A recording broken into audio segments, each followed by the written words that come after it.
And we're live. Welcome back, everybody, to the PEO Speedwagon podcast with your host, Rick Johnson, myself, and Ryan Shapiro, president of PEOMG.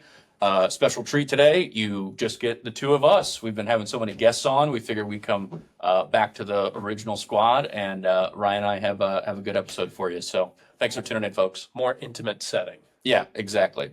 We're slowing it down. We're coming back to reality, and we're just having me and you going through essentially some things that we run into quite a bit in the last 18 months of launching the business and the podcast. And so, excited for this one. I can feel people on their Spotify sliding to the next song or however you do that. Right. We're saying no guests, and they're just immediately And then like, what else should checking out. What else is in my notifications of a new episode today? We got to listen though. Yeah, we got the listen. I think we needed 60 seconds for it to count as a listen. So hang in there we'll just a just little hang bit on for a longer. little longer. Yeah, you bear with us. Our sponsors. They Yeah. care. If you guys want, I can pivot this to just a Blues being in the playoffs podcast. We'll keep it on PEOs. That's fine. Please. But no, I want to run through some kind of myths today in the PEO industry. One thing we notice is, I'm learning about the industry more and more, and we're having calls with different PEOs, but then also potential clients as well. Is they ask questions, and they tend to ask similar questions, and then we also come across similar myths of the industry. And so I think it's a great time to just go through some of the questions that we get frequently and kind of dispel the myths that people have about the PEO space. So confirm some of them. Or confirm some of them. Yeah, exactly. Because they're all out there. Yeah. But so I guess kind of kicking it off, I mean, one that we hear a decent amount, and it's been around for a long time, is because PEOs are a model of co-employment, right, which is an IRS certified way of essentially sharing the employees and some of the liability between the client as well as the PEO. One of the questions is, do I lose any control of my employees or lose control of my company? And to that, you'd say, A little. So there is a degree of loss of control, but not in the way that I think a business owner is truly worried about when they ask that question. So what they want to know is, do I have the right to hire? Do I have the right to fire? Can I change people's compensations? Can I make fundamentally all the decisions that I make today? Can I do that in this co-employed environment that you are describing as a big benefit for me? And the answer there is yes. The reason why I say a little is it's more about a psychology of why you would make this decision. So if you are somebody who likes to make bad employment decisions as it relates to your employees, like wrongfully terminating your employee or not following like a due process to get to someone out of the organization from a performance perspective, the PEO is going to let you do it, but they're going to come with a significant level of advisement and support, and you may lose some of the things that you sought in terms of benefit to the organization that working with this PEO, right? You're not accessing the HR expertise. You're not following their best practices of how to navigate these situations. You're creating more risk. And in some of those situations, if you're doing so much of it, one of two things can happen. One, you might compromise your EPLI policy eligibility. So employers, practices, liability insurance, it's built into every single PEO relationship. If you are doing things that are creating significant risks to that policy to have claims against it, you may lose some of the eligibility you have to actually leverage it to reduce a settlement. Two, PEO can fire you. So this is a co-employment relationship. This happens very rarely, and I think this is because the psychographic of a business owner, business leader that works with a PEO kind of definitely gets what they're trying to do. But if you are doing things because in that co-employment relationship that creates harm not only for you, your organization, and the employees and families that are attached to it, but also that of the PEO, then they can look to terminate the relationship if you are in breach of some of the obligations of the contract or putting them in harm's way in a negligent fashion and repeated. It takes a lot to get there. Yeah. Like there are mistakes that business owners make every single day, even if they're in a PEO relationship, and then the PEO is able to help mitigate those mistakes. And they don't go, okay, one strike, you're out. But if you do multiple times and you do it with kind of malice or negligence to the entire relationship, then they could come to you and say, hey, listen, at this point, this isn't a good relationship anymore for us. You're not even leveraging what you're paying for. Let's call it a day. Yeah. And if that's the type of control that you're looking to maintain, which often when they ask the question, that's not what they mean. Correct. You know, a lot of times it is about like when I make decisions over my employees, Right. you know, I want to be able to have the ability to do that. And so Yeah. that's good. It's actually in the question itself Right. that, you know, what do you mean when you say control? Right. Exactly. And that EPLI policy, that employers practices liability insurance policy, Yeah. is a burden of proof that you do get to maintain control because you will make decisions that create some layer of liability for both entities, and they understand that's going to happen and that's going to happen with the best intent. And so you can reduce an employee's compensation, terminate an employee, hire maybe not in the most effective fashion is the best way I can say that, that creates some disruption. Mhm. And that insurance policy is there to protect both the employer and the PEO. And the PEO requires it so they can be indemnified as much as you. And that existence of that insurance plan and its ability to protect both parties says, like, we know you want to make some decisions. Right. We just want to layer some mitigation from an insurance perspective on top of it. Nice. And it's good for both parties. Yeah, that makes sense. That's why it's there. That's why it's there.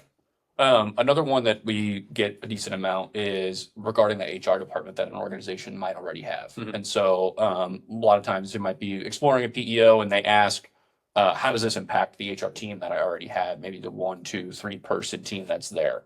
What do you say to that? It could. It depends on what your goals are. So if you're an organization of 80 employees and you have a VP of HR and you Mhm. have someone who's more controller, payroll type role that's touching elements of HR, and then you've maybe got somebody else, you may be looking at a PEO to right size your HR department. Maybe pull one person out of it who doesn't have enough work to do and gather all the support and cost containment and different strategies that a PEO can deliver. Yeah. That might be a way you do it. Or if you're a 80-person company who's gotten to a 1 HR person to 80 employee ratio, so there's only one sitting in there, you may say, this is gonna, we need another HR person, but that HR person is not gonna recreate the buying power of the large PEO. They're not gonna bring in significant technology and administrative support. They're gonna bring in the power of one, and this can bring in the power of many. So maybe this is a more effective decision to make at this time and access that. So now that PEO, its technology and support team pairs very well with that one existing person, Mhm. and that's a good way to do it.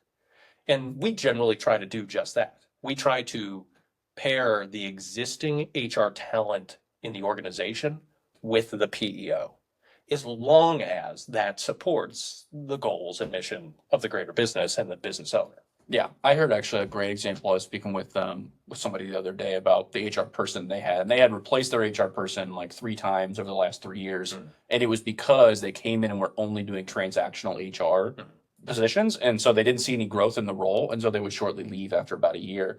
And they were considering the PEO actually as a way to help have more of a pathway for the HR person they had at the time to do more transformative things and do the things that they liked around culture building. Right. And I was like, you know, it's so nice to see that it's not only the myth isn't necessarily true that like the HR department gets taken out by a PEO, but it's no, it can actually come in and help them do the things they want to do from a, you know, transformational HR side of things. Yeah. And so I thought that was an interesting example because, you know, it's, you think of it, it's going to go the opposite way, I guess, quite a few times. So A PEO can be, I've always described it as like arms and legs for an organization to manage more effectively its HR. And that's including when there is somebody in there who Yeah. is kind of struggling, balancing between the two hemispheres of the brain of strategic HR and transactional HR, because they exist in very different parts of the brain. Mm. Also, incidentally, as a callback to last episode, that's why I wanted our mascot to be an octopus. It's arms and legs for an HR department. Again, I continue to get shut down, even though it came up last week. So I think I signed the petition. You were passing it around last week. I was. Yeah. It got no other signatures, unfortunately. So our secret, now no longer secret, mascot of an octopus, TM. I'll get some new Straight- swag. we're- Maybe we'll work on the Speedwagon. That's what it is. It can be arms and legs for the HR department to accomplish more things and put the people that do exist in the organization from an HR perspective in the right seat. Yeah. If they like transformational HR, it can allow them to sit right there and let the transactional be managed. If they like the transactional, tap into a PEO that's got more of the transformational HR in the ways of support and service. One thing that we've actually touched on quite a bit is the size of organizations that work with PEOs best. But one thing that we hear is that PEOs are for smaller and smaller organizations, or for when you're really tiny, and that's kind of only when you need it. I guess what's the myth there? Why does it maybe exist, or who are PEOs actually for? The myth is that there is a size. It really, I mean, it really has nothing to do with that. It has to do with business owner, business leader mindset and your capacity to manage all this, plus what you want to have access to for your employees. So basically, what is your attraction and retention strategy? How do you want to be an employer of choice? And like, what tools and resources can you actually access at your respective size, irrelevant to where it is, to be able to do that, and how cost effective that is.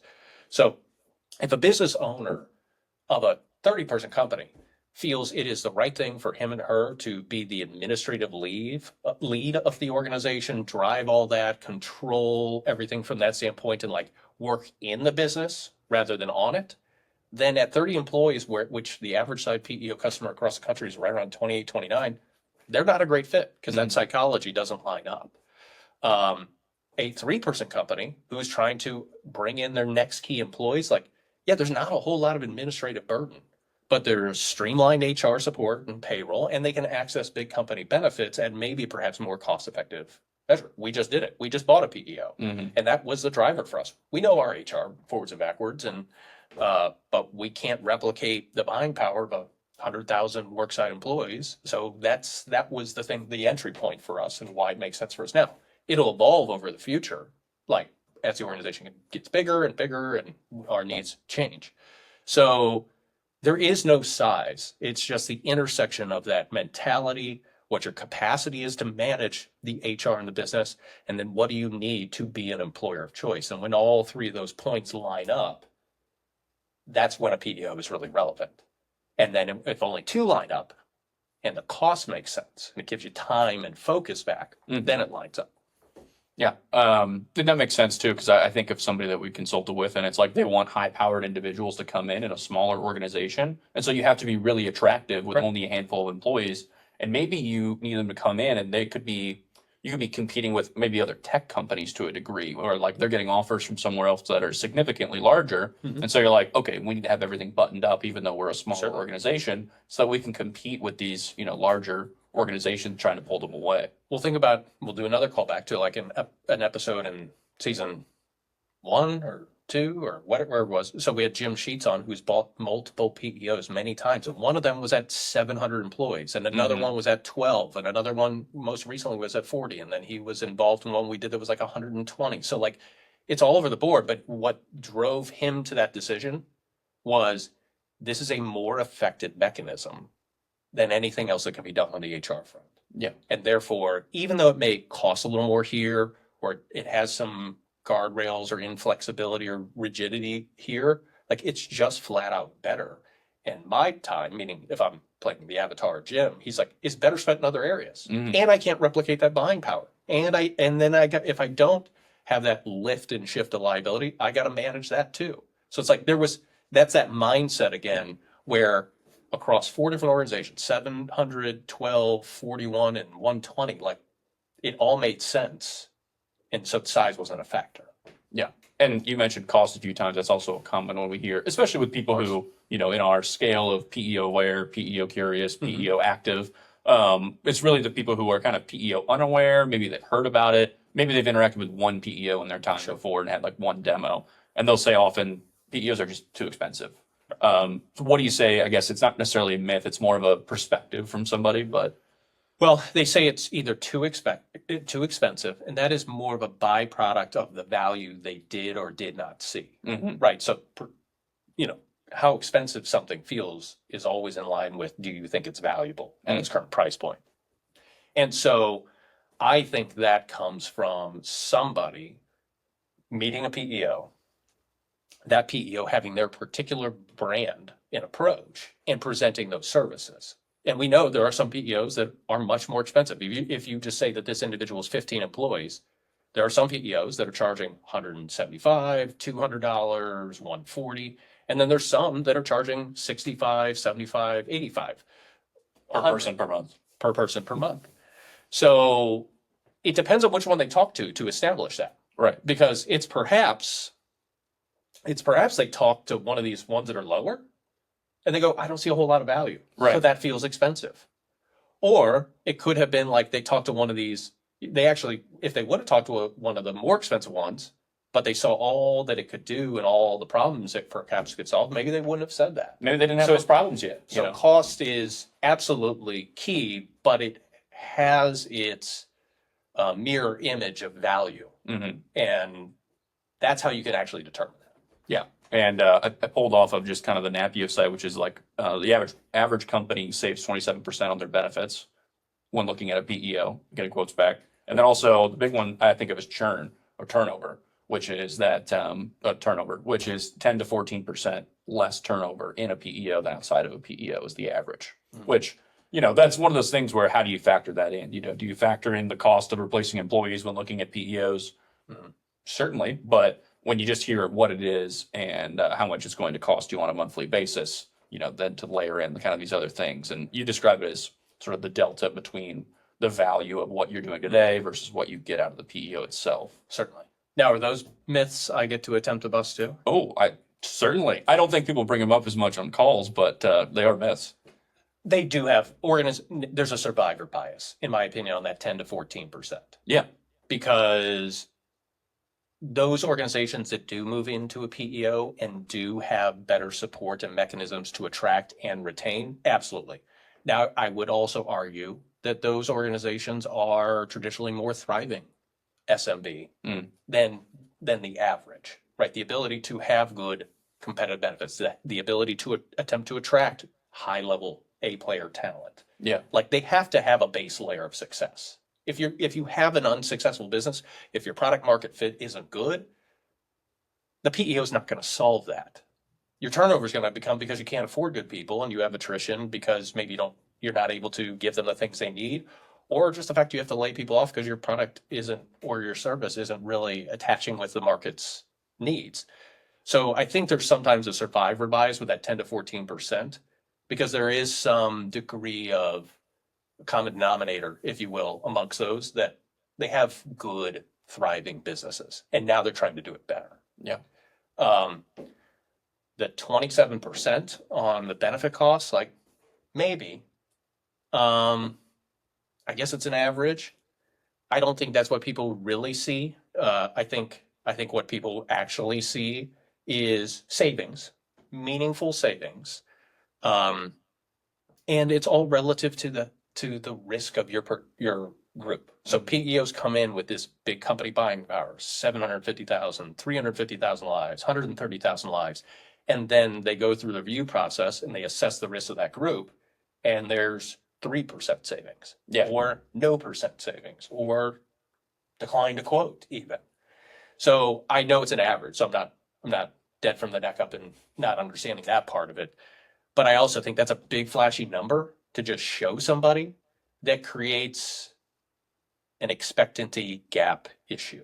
Yeah. If I'm someone going out and doing independent research of PEOs, because I've heard from a friend or a colleague or someone in my Vistage group or whatever that said, hey, PEOs are really great. They can save you a bunch of money. And then I go do that research and I end up on NAPIO and these are all real data. They're not falsifying this stuff.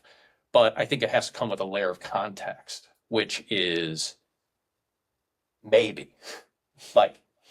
that will be you. And I understand that average suggests that, but you still attach to that number.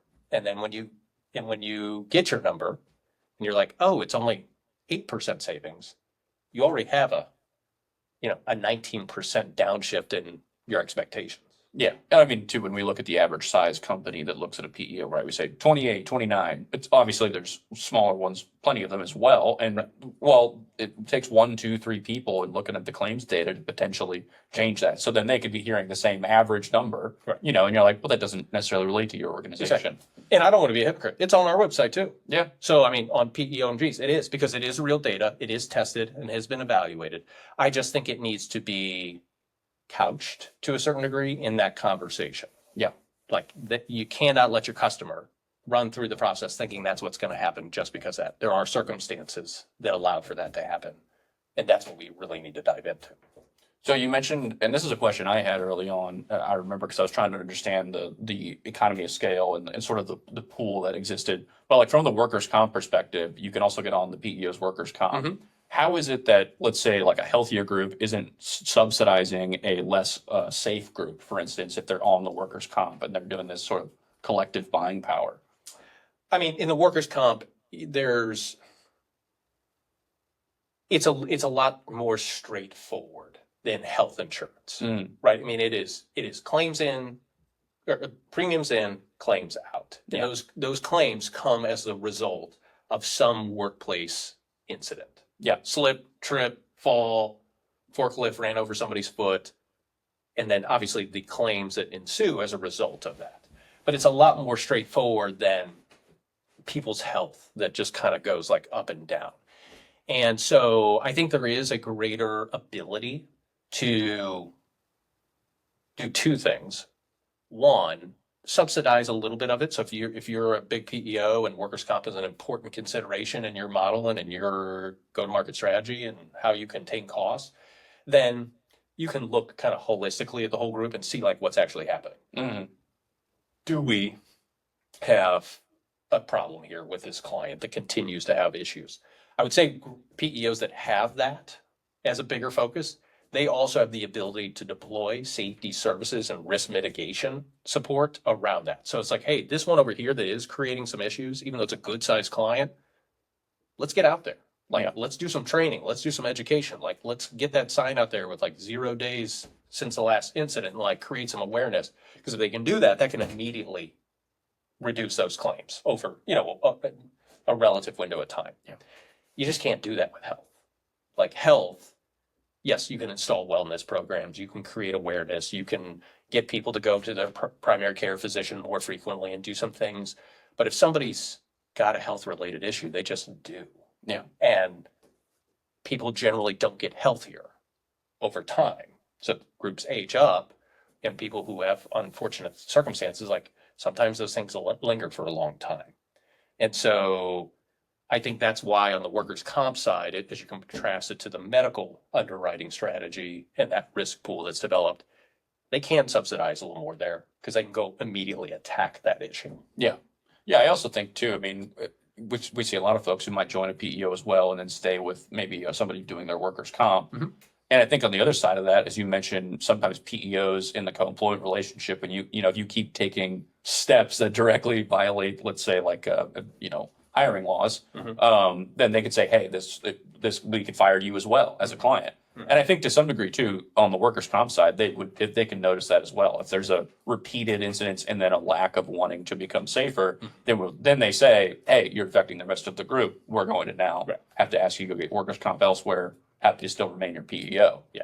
And I think that's one way that it can, keep the group healthy. It's definitely something I've run into in conversations with folks looking for workers' comp. Certainly. And also PEOs evolving. I mean, it used to be back in the day, what was synonymous with PEO was payroll. You Right. had to have it. Yeah. Workers' comp and benefits. And then some people would have the 401k or not. Like that was kind of the one thing they were always like, we don't have to have it, although we'd like to.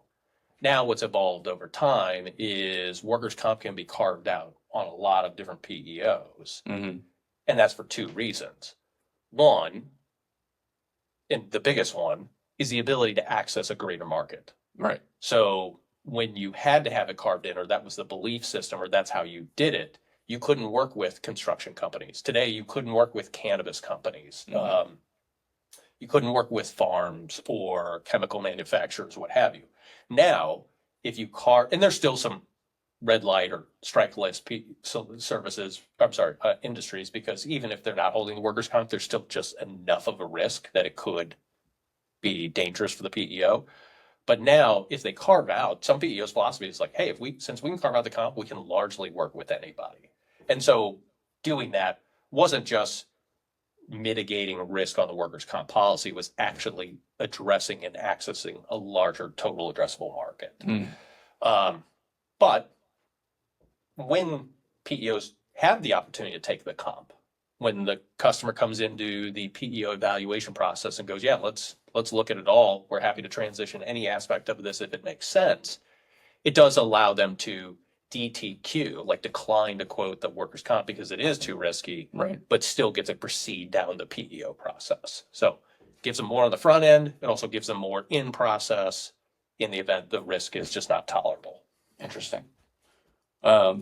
And maybe in the same vein, but a one question that we've gotten before, and I was thankful you were on the call because I was still learning what SUTA was, but it was that would your SUTA rate increase if you joined a PEO ultimately? It feels like you're adopting theirs through co-employment. So what's the case with that one? Is that a myth? No, you could. You will. Yeah. Depending upon the state. So some states, in some states, We found it. This is the one that is true. It is true. And it can go down too. Like if you have a bad unemployment rate history, if you've had a lot of your employees be terminated and go file for unemployment, you might actually be higher than the PEOs. Some PEOs manage it really well. They attempt to. But if you migrate to a PEO and you're in a report where it's a PEO reporting state, meaning the state has determined that they have to use the PEOs if you are in a co-employment relationship. Yep. And yours was 1.96 and theirs is 2.53, then you're technically paying more. The goal is that the PEO will attempt to mitigate that in the overall cost structure to offset that as best they can. Gotcha. Because they don't want you to feel penalized in doing something that everybody hates, which is paying more taxes. So that gap there feels maybe worse than anything else. So they'll attempt to address it. But yes, you would. If you're in a PEO reporting state and the PEO's SUTA rate is higher than yours, then you have to pay a higher SUTA rate. There are some states that are client reporting states where you can use yours. You get to choose. You get to, well, sometimes. Oh, okay. So sometimes you have to use yours because that's the way it's designed. And there are some states that are in either or. And that's just if the PEO is operating in that state, not where they're headquartered or anything like Correct. that. Just if they have operating in worksite that state. employees. It's basically going to be every PEO now has, I mean, the days are gone of a PEO not working in the state. They now have employees in every single state unless they're a brand new upstart PEO and they're just building a client base. So they're now set up in every state across all 900 of them that exists essentially. So it's wherever the worksite employee is. Yeah. Interesting. Well, I wanted to end on something, which is a question about if you had to talk to a business owner and just say, hey, keep an eye on kind of 1, 2, maybe 3 metrics that might indicate you might want to consider a PEO. What metrics would you maybe say to keep an eye on, or just things in their business in general? Yeah, I mean, I would go back to kind of what are those intersecting points again? Do you, as a business owner, feel like your time and how your HR is managed is as effective as it can be? Mhm. Like, do you feel like you are getting pulled into things where you, as the business owner, business leader, or your key employees are getting bogged down with HR, and that is presenting a level of opportunity cost that you would otherwise not have? So like that would be 1. 2, do you have the tools and resources to scale and grow and add the talent you need? So it's not just about benefits, although that's in there. It's about, do I have things to make me look like a professional employer? If I want to go get that A player out of Stanford, if I'm sitting in, Palo Alto, or if I'm, I want to go get this great new sales rep who's going to change the outlook of our business's growth here. Like, I could pay that individual whatever I guess I want and can afford, but like also, am I an employer of choice? Do I have everything that person would be attracted to in the way of culture, technology, support to make them feel like we're a well-assembled organization? And then 3, I mean, the obvious is health insurance costs. Again, it's a problem for largely every small to medium-sized business and organization. And if it's not a problem today, it's coming for you. Like it's just going to happen at some point. So we run into people and we could not be more thrilled that their health insurance is running. We don't lose, sight of those people because we know that it's going to unfortunately change at some point. And that's whether like Ozempic or Wegovy, like get into tier 2s and just organically drive the cost up, or if it's like the actual health of the organization changes and now that becomes unsustainable for this 17 or 77 person company.